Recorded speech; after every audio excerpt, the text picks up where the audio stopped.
حضرت ابراہیم نے جب دین کے لیے نکلے تو جدوجہد کی، گھر کے اندر بھی گھر کے باہر بھی۔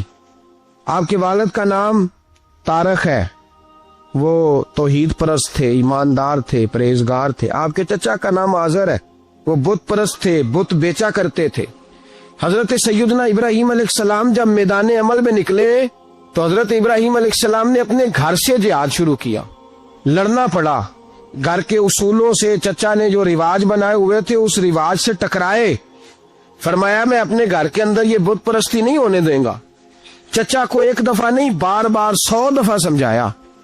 آپ کا چچا بت بنا کے بیچا کرتا تھا۔ حضرت ابراہیم علیہ السلام تھوڑے بڑے ہوئے تو کہنے لگا کہ چلو میرے ساتھ، تم بھی بت بیچنے ہیں، ہمارا کاروبار ہے۔ حضرت ابراہیم ساتھ نکلے تو بت پکڑا ہے، گندے پانی کے اندر اس بت کو ڈبوتے ہیں، کہتے ہیں کسی نے خریدنا ہے تو خرید لو، نہ یہ نفع دے سکتا ہے نہ نقصان دے سکتا ہے، جو اپنا آپ نہیں بچا سکتا تمہیں کیا بچائے گا، خریدنا ہے تو خرید لو۔ چچا کہنے لگا تو کاروبار چمکا رہا ہے کہ تباہ کر رہا ہے۔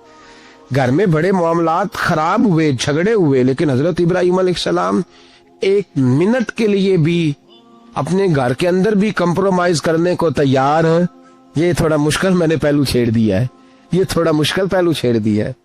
بڑا سمجھدار آدمی ہے پر بیوی سے پردہ نہیں کرا سکتا، سیانا ہے، پنچایت کا بندہ ہے، جو اس سے آپ کہیں گے وہ بات یہ سنائے گا، لیکن کہتا نہیں جی میں نے کوشش کر لی ہے۔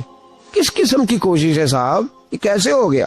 حضرت ابراہیم علیہ السلام نے گھر کے اندر سے فرمایا نہیں کرنے دوں گا، گھر کے اندر بھی ٹکرائے، فرمایا تم جو بھی ہو پاش پاش کیا چچا کے اصولوں کو، اور باہر جب نکلے تو صرف علاقے کے چیئرمین سے نہیں ٹکرائے، ایم پی ایم این اے وزیر مشیر سے نہیں ٹکرائے، سپر پاور نمرود دنیا کا واحد حکمران تھا اس وقت، دوسرا کوئی حکمران ہی نہیں تھا، اکیلے حکمران سے جا کر ٹکرائے، کوئی ساتھ فوج نہیں تھی، کوئی ساتھ ان کے طاقت بظاہر دنیا داری کی کوئی نہیں تھی، پر حضرت ابراہیم جا کے ٹکرائے۔ اور میرے رسول پاک صلی اللہ علیہ وسلم نے سند بیان کی، فرمایا افضل الجہاد کلمۃ الحق عند سلطان الجابر، فرمایا سب سے افضل جہاد یہ ہے کہ تو ظالم بادشاہ کے سامنے کھڑے ہو کے حق بات بیان کر دے، یہ سب سے بڑا جہاد ہے، یہ سب سے افضل الجہاد کلمۃ الحق عند سلطان الجابر، سب سے بڑا جہاد۔ حضرت ابراہیم کھڑے ہو گئے، سپر پاور سے ٹکرائے۔ یہاں ہم لوگ حکمتوں کا شکار ہیں، دیکھیں گے، کریں گے، سوچیں گے، اور مولوی صاحب کو ویسے کہتے ہیں آپ پرہیز کریں سیاسی باتوں سے۔ بھئی اللہ کے ہر نبی نے جا کے وقت کے ظالم حکمران کو لتاڑا ہے، للکارا ہے، یہ تو مشن انبیاء ہے۔ حضرت سیدنا ابراہیم علیہ السلام نے اس کو جا کے کہا کہ تو جھوٹ بولتا ہے، تو جھوٹا ہے، تو خدائی کا دعویٰ کرتا ہے، تو بہت بڑا ظالم ہے، اور قرآن مجید نے اس ساری بات کو بیان فرمایا۔ حضرت ابراہیم علیہ السلام سے کہنے لگا میں رب ہوں، تو آپ نے فرمایا میرا رب تو وہ ہے جو زندہ کرتا اور مارتا ہے، تو پھر آپ حق بات بیان کریں گے تو اللہ مارے گا کہ بندہ مارے گا؟ کچھ بھی نہیں ہوتا، کیونکہ زندگی موت کس کے ہاتھ میں ہے؟ اللہ کے ہاتھ میں، زندگی موت اللہ، کچھ بھی نہیں ہوتا۔ انسان صحیح سمت کا تعین کرے اور صحیح چلے۔ حضرت علی شیر خدا سے کسی نے کہا تھا کہ آپ کے بڑی دشمنی ہے، کوئی محافظ رکھ لیں۔ آپ فرمانے لگے موت خود بہت بڑی محافظ ہے، وقت سے پہلے آتی ہی نہیں، بڑی محافظ ہے، وقت سے پہلے۔ علامہ نورانی رحمت اللہ تعالی علیہ کراچی جیسے شہر میں رہا کرتے تھے، جہاں گام گام پہ خطرہ تھا۔ لوگوں نے کہا حضرت اتنے بڑے لیڈر ہو، آپ کی جماعت کی 62 سیٹیں ہوئی قومی اسمبلی میں، ایک ایسا وقت بھی آیا تو کوئی ایک آدمی بندوق والا۔ آپ فرمانے لگے مجھے ضرورت ہی نہیں، اس لیے کہ جس خدا رسول کے لیے میں نکلا ہوں وہ خود ہی حفاظت کرنے والے ہیں، ضرورت نہیں ان چیزوں۔ تو بھائی حضرت ابراہیم ٹکرائے، اور آپ کا انداز کیا ہے؟ جا کے کہا کہ تو نہیں، خدا وہ ہے جو زندہ کرتا۔ اور اس نے ایک بیوقوفوں جیسی دلیل دی۔ ایک آدمی کو کل پھانسی دینی تھی تو اس کو بلایا، کہنے لگا تجھے کب پھانسی ہے؟ اس نے کہا کل۔ کہنے لگا جا تجھے آزاد کیا، زندگی دی، اس کو چھٹی دے دی۔ ایک عام آدمی بیچارہ بیٹھا تھا، اس کو پکڑ کے نا کہنے لگا اس کی گردن اڑا دو، کہنے لگا دیکھ لو میں بھی زندہ کرتا اور مارتا ہوں، وہ جو کل مرنے والا تھا میں نے زندہ کر دیا ہے، اور جس کو پتہ ہی نہیں تھا کہ میں نے مرنا ہے اسے پکڑ کے میں نے مار دیا ہے۔ یہ بیوقوفوں جیسی دلیل ہے۔ حضرت سیدنا ابراہیم علیہ السلام چاہتے تو اسی وقت دلیل توڑ دیتے کہ تو کیا بیوقوفوں جیسی بات کر رہا ہے، اگر تو زندگی دیتا ہے تو مرے ہوئے میں جان ڈال کے دے جس کو تو نے مارا ہے، لیکن حضرت ابراہیم نے دیکھا کہ بیوقوف ہے، بیوقوفوں سے بحث نہیں ہوتی، دلیل بدل لی جاتی ہے، ان کی عقل کے مطابق بات کی جاتی ہے۔ حضرت ابراہیم فرمانے لگے میرا رب وہ ہے جو سورج مشرق سے نکالتا ہے اور مغرب میں غروب کرتا ہے، تو اگر رب ہے تو تو مغرب سے نکال کے مشرق میں غروب کر۔ فبہت الذی کفر، کافر لاجواب ہو گیا، اس کے پاس اس چیز کا کوئی جواب نہیں تھا۔ علامہ اسماعیل حقی نے خوبصورت فقرہ لکھا ہے، خوبصورت جان ڈال دی ایک جملہ کہہ کے۔ حضرت سیدنا علامہ اسماعیل حقی رحمت اللہ علیہ فرمانے لگے چونکہ نمرود بیوقوفوں جیسی باتیں کر رہا تھا، اگر وہ یہ کہہ دیتا نا کہ میں سورج کو نکالتا ہوں مشرق سے، میں غروب کرتا ہوں معاذ اللہ مغرب میں، میں نکالتا ہوں، تو آپ اپنے رب سے کہیے کہ وہ مغرب سے نکال کے مشرق میں غروب کرے۔ علامہ اسماعیل حقی فرماتے ہیں رب کریم کی آواز قدرت تھی، مالک حضرت ابراہیم علیہ السلام کے اس اگر وہ کہہ دیتا اور حضرت ابراہیم دعا کر دیتے تو رب کریم نے فرشتوں کو تیار بٹھایا ہوا تھا، فرمایا اگر یہ کہہ دے میرے خلیل سے کہ سورج مغرب سے نکال کے مشرق میں غروب کرنا ہے تو تیار رہنا، جس طرح خلیل کہیں گے ویسے ہی کر دیں گے۔ واتخذ اللہ ابراہیم خلیلا، ابراہیم ہمارا دوست جو ہوا، جیسے کہے گا ویسے کر دیں گے۔ حضرت سیدنا ابراہیم علیہ السلام کی باتوں کا جب جواب نہ دے سکا، دلیل نہیں بندہ دیتا، پھر لڑائی کرتا ہے، پھر جھوٹے موٹے اعتراض کرتا ہے۔ دلیل ختم ہوتی ہے تو لوگ ذاتیات پہ اترتے ہیں، کہتے ہیں یہ کھانستا صحیح نہیں، دیکھتا صحیح نہیں، دلیل ختم، اب ذاتیات پہ اترے، کہنے لگے مجھے پتہ چلا ہے کہ یہ فلانی جگہ گیا تھا تو وہاں جا کے اس نے اس طرح کیا ہے۔ پھر لوگ ذاتیات پہ اترتے ہیں، جب دلیل کا جواب دلیل سے نہیں دے پاتے پھر ذاتیات پر اتر کر حملے کرتے ہیں۔ حضرت ابراہیم کی دلائل کا جواب نمرود نہ دے سکا تو کہنے لگا کہ اس کو آگ میں ڈال دو۔ قوم گئی ہوئی تھی ساری، آپ نے بات سنی ہوئی ہے، میں نے صرف اشارہ دینا ہے، میلے پہ تو حضرت سیدنا ابراہیم علیہ السلام نے سارے بت توڑ دیے، کلاڑا بڑے بت کی گردن پہ رکھا، واپس آئے کہنے لگے بت کس نے توڑے ہیں؟ تو فرمایا اس سے پوچھو جس کی گردن پہ کلاڑا ہے۔ کہنے لگے یہ تو بول ہی نہیں سکتا، تو فرمانے لگے بڑے بیوقوف ہو جو بولتا ہی نہیں، سنتا ہی نہیں، اپنا آپ نہیں بچا سکتا، اس کی پوجا کرتے ہو؟ کہنے لگے پکڑو دلیلیں ختم ہو گئی، اس کو آگ میں ڈالو۔ بہت بڑی حویلی 45 فٹ مربع پہ مشتمل ایک حویلی بنائی گئی اور 45 فٹ اونچی۔ مختلف روایات، علامہ اسماعیل حقی کہتے ہیں کہ 3 مہینے تک نمرود نے کہا کہ اس کے اندر لکڑیاں ڈالو۔